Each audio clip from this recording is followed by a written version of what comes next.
Overnight, Russia admitted that Ukrainian drones struck the Afipsky oil refinery in Krasnodar, Russia. That is a fuel node hit, and any fuel node hit means that the war is going to slow down. Russia could pretend that everything is fine, that nothing has changed. However, armies do in fact run on fuel, not on empty words. And what we're seeing today, though, is something even more important, is that three epic failures are stacking up at the very same time. We see that fuel is getting tighter. That means that rotations will cost more. We see that the 2026 budget is getting even tighter than that. And every repair will steal money that provides for the domestic calm. But last, we see that the aviation fleet within Russia is getting thinner.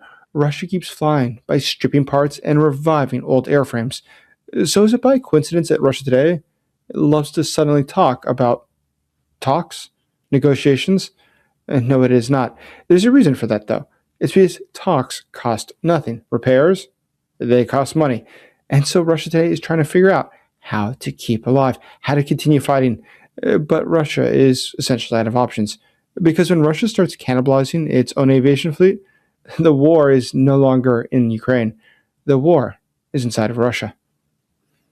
My name is Dr. Jason Smart. I'm a national security advisor and Kyiv Post special correspondent. If you want briefs on what is really happening and not just the headlines, please subscribe now and consider becoming a channel member. Thank you.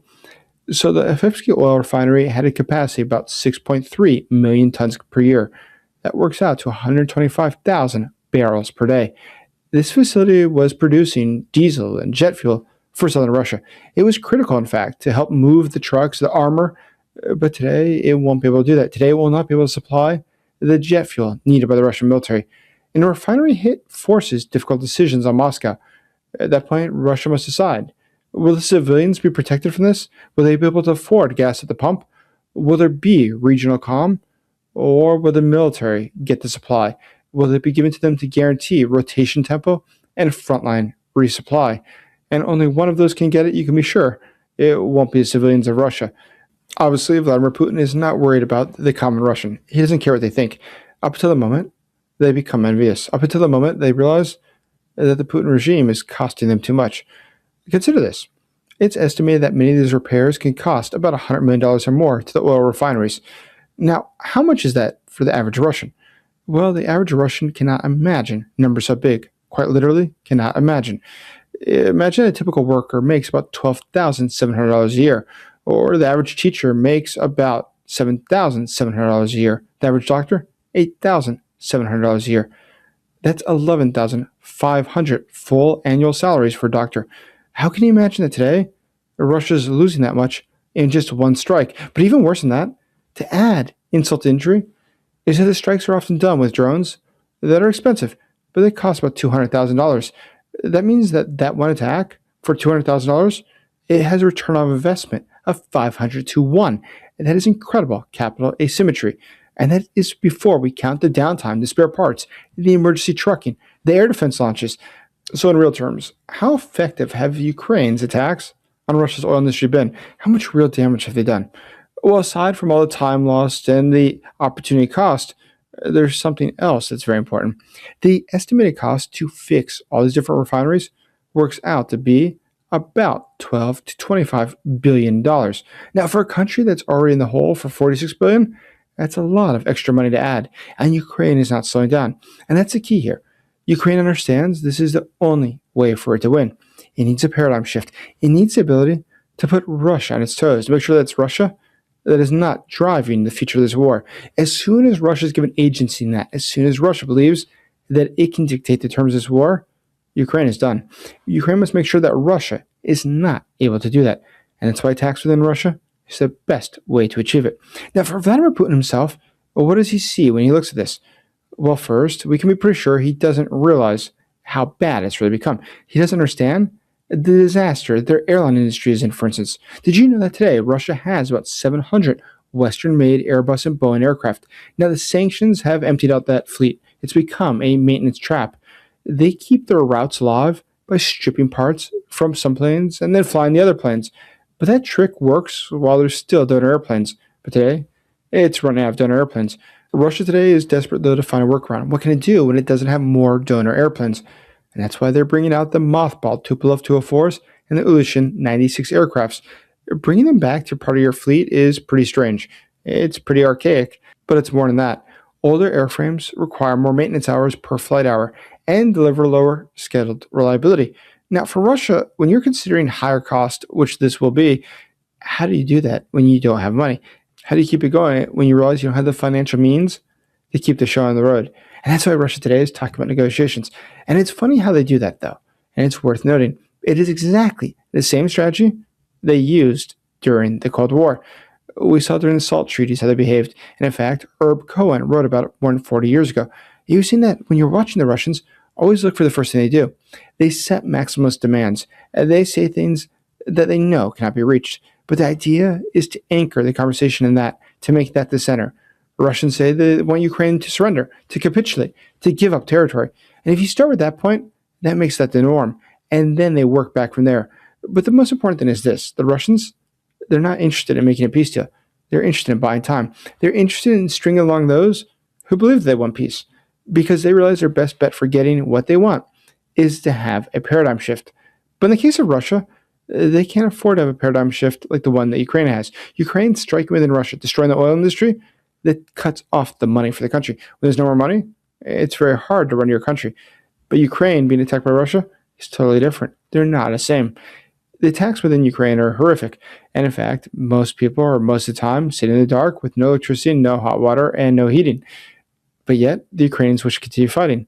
You do not see any protest anywhere with people demanding an end to the war. They are sacrificing themselves to make sure that Ukraine wins. We can be sure that the Russian side would not do that. We see in Russia there's not a lot of demand for continuous war. It is something that Vladimir Putin feels he must do, but it's something that he cannot afford to do.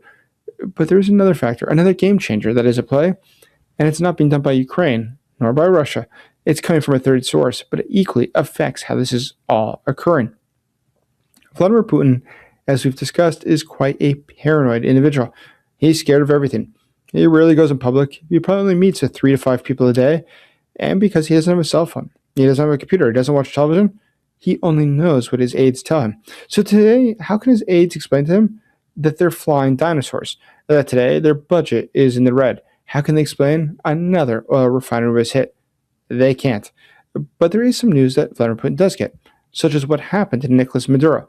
Now, of course, that concerned him. That worried him. That's his ally. He's aware of what's happening in Iran. There are large protests, and the regime there was so close to falling. Now, if you're Vladimir Putin, that makes you nervous.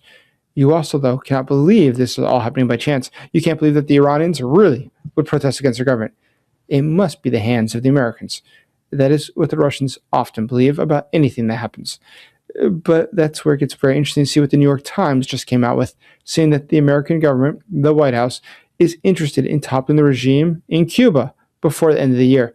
Now, for Vladimir Putin to look at all these coincidences, what's happening in Iran, what is happening inside of Venezuela, what is happening in Cuba, he comes to his own conclusions, and we can be sure that conclusion is that the United States is actively going after all of its enemies. And he knows very well that he has not behaved very well recently, that he is not taking these negotiations seriously, that he, in fact, is stringing everyone along. And that's why he knows he should be worried. And how we see that manifested is some of the things that Putin has done recently. We see that Vladimir Putin is taking a very low profile. He essentially has stopped going to Moscow. He spends most of the time in a town called Valdai. Now, sitting up in Valdai, far away from the rest of the world, he has a lot of time to think. And living in total isolation, there's nobody to correct his thoughts. And that's why Vladimir Putin today is behaving more erratically. In fact, we haven't essentially seen him since New Year's. Now, there's videos that have come out, but a lot of people say it might not be the real Putin. Is that possible? Most certainly the case. In fact, several foreign intelligence services, including the one in Britain, have said from former people that worked in the Russia case that Putin undoubtedly is using body doubles. Now, those seems completely fanciful. It seems sort of off the wall here in the West. For Russia, it's totally normal. Deception is part of negotiation. Deception is part of life. But that deception counts in everything. That's why even though today you would think that Vladimir Putin might be happy with some of the things he sees in negotiations, he's not. He still fears, because he doesn't believe that anybody can truly be your friend, that everybody is somehow complicit in your impending downfall. You have to catch who they are.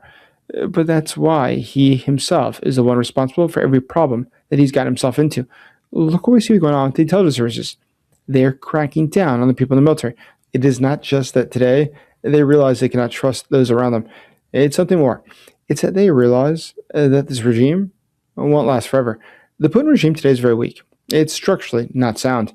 And Vladimir Putin himself is becoming detached from what is occurring. He is not clear. He does not understand how bad his situation has become. He still thinks that Russia can negotiate with strength. But looking at the recent numbers, looking at their amazing losses, the over 1.2 million soldiers killed or injured since the beginning of this war, it's quite obvious there is no way for him to win. In fact, let's call this the Ceausescu path.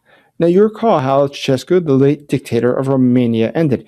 It was not a happy day for him or the missus, but that came quite suddenly. He had expected they had total control in the country. He had attended a protest just a couple days before, and the workers started to boo him. That was the first time that it ever occurred to him. That was the first time he'd ever thought the people were really against him.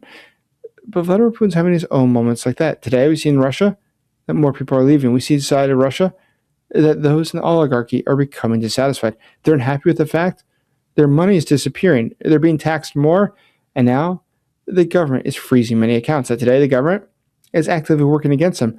They get more liquidity, get more cash to continue fighting a war. So when they do these calculations themselves, what this war is costing, how much an oil refinery costs when it's lost, they come to a conclusion. Maybe Vladimir Putin needs to stop taking a risk with my money. And that's where Putin gets into a problem. That is exactly where dictatorships like his begin to fall. It's when all of a sudden it becomes apparent to everybody that we don't really need you. You are superfluous. We'd be better off without you. Because an old dictator, no longer needed, has no place to go. Who would need him? Vladimir Putin is in a very difficult situation. And it's a situation, though, that fortunately is about to get much worse. Thank you for supporting Ukraine.